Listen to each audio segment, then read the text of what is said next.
Hello, everyone. I'm here with Stan, Rio, Richard, and Tom, and we have yet another celebrity within our little group here. Is it Frankie Muniz? What? I wish. Oh God, no. Stan, Now, did you? that'd be a real celebrity. Stan, do you just? You did that joke last time. Do you really want him that badly? Yes, we should interview Frankie Muniz. If we can get Frankie Muniz. But no, it is not. Yes. It is not Frankie Muniz. It's another voice actor. You might recognize him as Suzaku Kururugi in Code Geass, as well as Soonsa in Dynasty Warriors. But to us Tales fans, we know him as Luke and Fabre in Tales the Abyss. Please welcome Yuri Lowenthal. Hey, thank you. Don't forget not only Luke but Asch the Bloody as well. That is correct. Yeah. Aren't they technically the same person? Oh, stop it. I like how he said that. He was like, "Oh, you shut up." and for Dynasty Warriors, it's funny because people always say Sunsei, but nobody ever calls me on Jang He, which is definitely my more flamboyant of the two characters. That is true, but the one that always stands out to me is Soonsa. Yeah, for everybody. You're not alone. Right. I mean, I like him. I like all the characters you do. So thanks. He's your biggest fan. Right. So I guess we'll jump right into the questions now. Yuri, obviously, since you worked on the game, you are familiar with the Tales series. So my question for you is, have you kept up with the Tales series after working on Tales of the Abyss? I have not, actually. I find my interests are so wide and varied that it's hard for me to keep up on all the things that I work on. The only real thing that I know about sort of like post-Abyss Tales games is that the one that came after, they named the lead character Yuri what was it? Yuri Lowell. Yuri Lowell, right? Which just seems a little too close for coincidence, really. I mean, but I don't know. I don't know where that came from, and they won't tell me. I'll ask them. So did that? I mean, was that some sort of? And nobody will say. Nobody says anything. You may have grounds for a lawsuit. Right. I'm suing you for $5. I'll buy that for $1. Yeah, Speaking of buying that for $1, has anybody seen the new RoboCop movie? Is it worth watching? Anyone? Nobody? No, but not exactly a big film buff. Okay. I just thought I'd ask. Considering the nature of most remakes, I've kind of decided to avoid it. So yeah. I've only heard one or two people talk about it, and it's been kind of negative. Okay. Whoops. Thanks for the heads up. I'm sure it's a very romantic movie, though. You should go see it. Right. Now, you said your interests are pretty wide. Does that also include gaming? Are you a gamer? Or I'm a gamer, but I used to be a much bigger gamer. And I don't mean I've lost weight recently. I mean that I used to spend a lot of time gaming, and these days, because I've sort of devoted so much time towards creating content, making web series and writing books and making movies and projects and things like that, and working with my friends, I find that I don't have quite the amount of time that I used to dedicate to games, and it's both embarrassing and depressing because I have this stack of games because I still keep buying the games with the best intentions, of I'm definitely going to play this because it's awesome, or I know it's going to be awesome. And I get this stack of games that gets bigger and bigger by my TV, and most of them are still in the cellophane. It's embarrassing, really. You sound just like me, because right in front of me, I have a stack of like 20-something PS3 games, and I've only beat about like 4 or 5 of them. It's a commitment. It really is. It is. You gotta be ready to sit down and play that game. Yeah. Alternatively, it just means you've got a bunch of great games waiting for you. That's true. That's true. There's also positives. Mhm. Yeah. I like the way you're sorry. Go ahead. I like the way you think. Was the bulk of that. Yeah. So with that in mind, Yuri, what was the last game you purchased?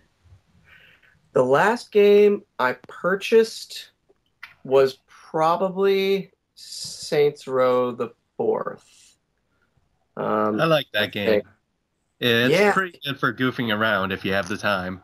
it's because it's totally goofy, and that's what it's going for, and I love that. It does it well too. Yeah, it's If super you over want the something top. serious, you play Grand Theft Auto. Right, exactly. And if you want something goofy but basically the same mechanic, you play Saints Row. So then going off that, then do you, or I guess not nowadays, but like back when you were a dedicated gamer, did you like used to play all the games you did voices for, or like what? Not all of them, but because I prefer certain kinds of games over others. But every now and then, yeah, there'd be a game that I'd work on, and I just could not wait until I could play it. And then, but I rarely would ever finish them because then I get sidetracked by another game, or I like I said, I would run out of time. There's so few games that I've played through to completion. Once again, depressing, sad but true. Well, I That heard is my voice in this game. I'm done. No. That's all Yeah, I needed. exactly. $40 well spent for that minute. To be fair, a bunch of those games are long. Like, he's done work in the Shin Megami Tensei Persona games, and those are like really long. Those go Yeah, on ever. indeed. But the common misconception is that whenever we work on a game, they just automatically send us a copy because we worked on it, which is rare. It happens occasionally, but it's definitely like when I get a game in the mail from something that I worked on, I'll jump up and down and probably send that try to send somebody a thank you email because that almost never happens. Nice. Yeah, Aw, you remembered. Thank you. exactly. That's how I feel. Basic So human decency. Excellent. rare. Thumbs up. Right. Uh, for Tales of the Abyss, if you can, I understand that some of this behind the scenes stuff is a little murky or stuff you can't really talk about. But what was the audition process like for Tales of the Abyss, and how did you get the role initially? It was just an audition like any other. I had worked for the studio that was doing it before, and by the studio I mean the recording studio, Cup of Tea. The ladies that run that place are some of the best in the business, and but it was my first sort of lead role that I got with them, and I remember them because while they didn't have me read for Ash, I don't think they did have me read like an early scene for Luke and a later scene for Luke because he does have such a strong, arc over the course of the game. He starts off really as a brat, and just somebody that is, can be kind of annoying. And then he basically sort of grows up throughout the game and, becomes the hero that we all, hope that he's going to become in the game.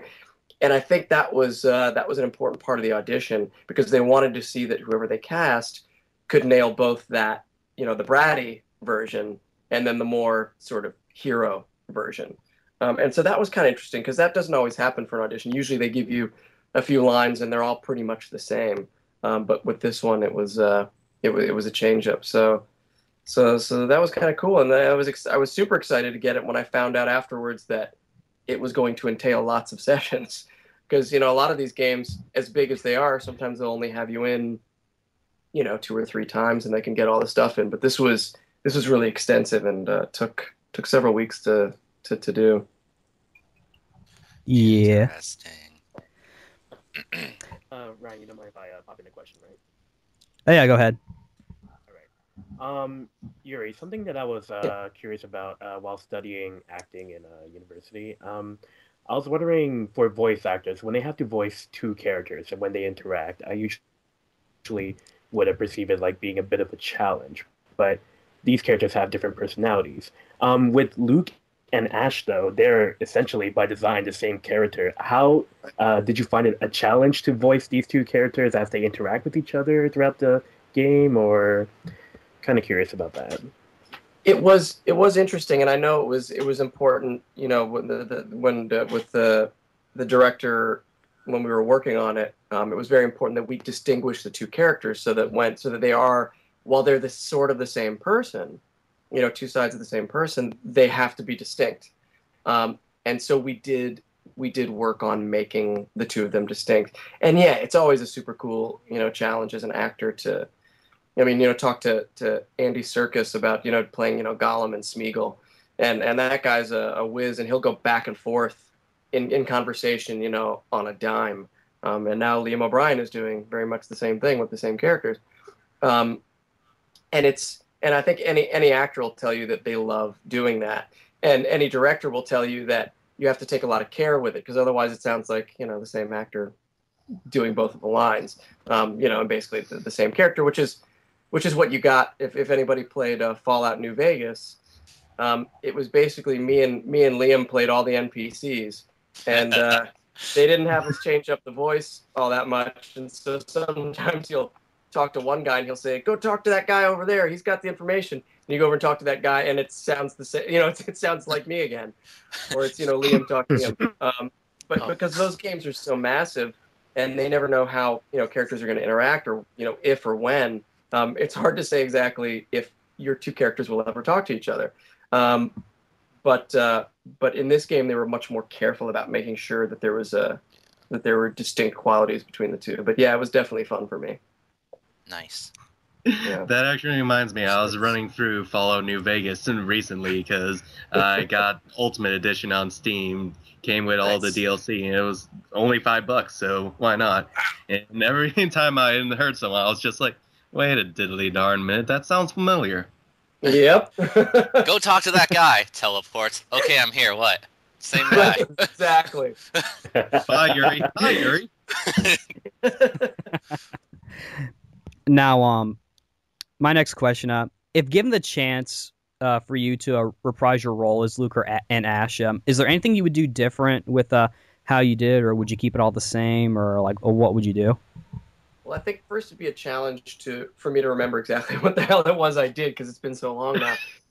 But the beauty of it is they've got all that stuff recorded, so they would probably play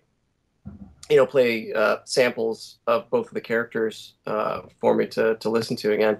Now, because, you know, it's been so long, I think it'd be impossible to do them exactly the same, just by the nature of, you know, it's so many years have passed. But I would, you know, so I would try to honor what we originally did, because I was really proud of the way it came out.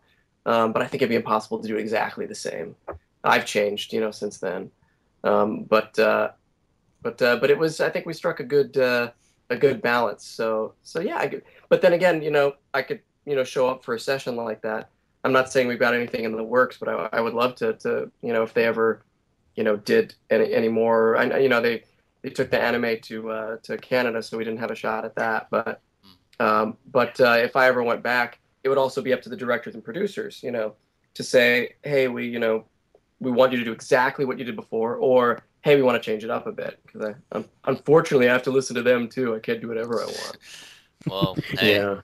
if they ever localize one of the crossovers, you could kind of go for it, you know? Right? So,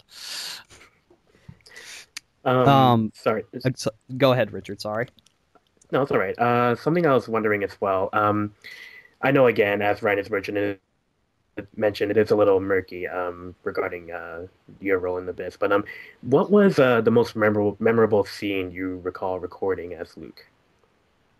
That's a good question, because it's been so long now. But it goes back to what we were just talking about. I did love playing Luke against Ash. It was such an interesting, you know, divide of the two characters going back and forth. So a lot of the, you know, replica, you know, stuff at the end, which of course, you know, it can be, you know, brutal on your voice having to yell that over and over. But there was something kind of beautiful and tragic about it too, because you know, they really couldn't get along at the beginning. And arguably they really couldn't get along at the end either. But it was still kind of it was kind of great. It was great. Mm. So then, if they let you choose who won at the end, who would you choose, Lucre or Asch? I'd have to give it to Luke because it's his story. But if you ask me honestly, who I thought would probably win, it'd probably be Asch. Plus, also when we're recording generally for games like this, it's just one actor at a time. It's not like we get to record with a huge cast of people, so it's not like I'm getting to act alongside other actors. So this was the closest I got to getting to act alongside another actor, was acting with myself. Nice. Right. But given the choice, I'd always act in a group with other people because it's always much more fun. Yeah, because you can bounce off the others. Yeah. Mm-hmm. Yeah, it definitely sounds fun. Improvisation here or there. Yeah. You mentioned this earlier about the anime, so my next question kind of ties into that. With the Tales of the Abyss anime, Funimation picked it up, and we haven't heard anything about it. I did talk to Sarah Sullivan, one of Funimation's marketing people at an anime convention, and I didn't hear too much about it besides just what they do. So my question to you is, if you have any involvement at all, is there any little teeny tiny hint you can give us about it? I wish I could, because I asked probably a lot of the same questions that you did when I talked to people like that, and I get very little in response as well.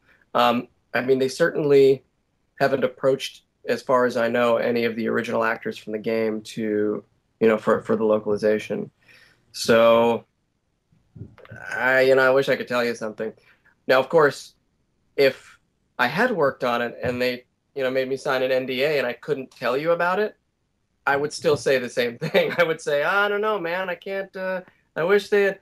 But in this case, I can say with a fair amount of certainty and honesty that nobody's contacted me or anyone that I know of from the game to talk about that. But I've talked with those actors sort of separately about it from time to time, and I think everybody would be up for it. Oh, dude, awesome. Yeah. Sweet. My final question for this one that I'm going to kind of try to squeeze in before I hand it off to someone else, kind of drifting a little bit from Tales, but still kind of within the idea of Tales, and which I'll get to. On the subject of another JRPG role you did, Roddick in Star Ocean. Firstly, what are your thoughts on that character? This is kind of a two-parter. What did you think of the character Roddick in Star Ocean First Departure? It was a much quicker process than Tales of the Abyss, and so it was. So we rushed through that. I think they did a pretty good job. I've never actually played the game, so it's hard for me to judge exactly how everything fell together. But it was I believe it was working with Richard Epcar as director, and he's always a good time to work with. How did the game come out? Because I don't know. I actually liked it. We've been Right. working on sort of like a Star Ocean review thing for the podcast, and that it was one of the first ones we did because it's the first Star Ocean game, albeit a remake. But for me personally, I enjoyed it. Great. That makes me extremely happy. All you need to know is Dragon Roar is broken. That's all you need. Dragon War. Okay. Okay. Based now for the second part of this question, based on what you remember on voice acting for both Star Ocean First Departure and Tales of the Abyss, did you notice any similarities between the two games? Not at the time, no. Was it? Did they come from were they cut from a similar cloth, or the same creator, or? Sort of. That's one of the things we've talked about on this podcast is the relationship between Tales and Star Ocean. Essentially, the writer for the very first Tales game, Yoshiharu Gotanda, he wanted to make his story into a game and went to Namco, and there was a lot of internal conflict, and it pushed the game back. And when they finally did release it, he left Namco and formed the company that made Star Ocean, Right. and made the first Star Ocean game. Huh. I did not know that. Yeah, but thank you for answering all my questions. Oh, sure. I've got time for maybe one more quick one. I'm sorry, it has to be a bit of a quick one today, but but I'll come back if you guys will have me. Don't Of leave. course. Sure. All right. So who wants to? Should I, if instead of a question, should I just ask him about the thing? Well, we Instead don't. Uh, I don't think we want to rush that. Yeah, I suppose. I guess we could save it for the next one. Oh, so. Well, I mean, Okay. if you want to ask your question, then try and squeeze it in. We can do that. Sure, let's see what happens. All right.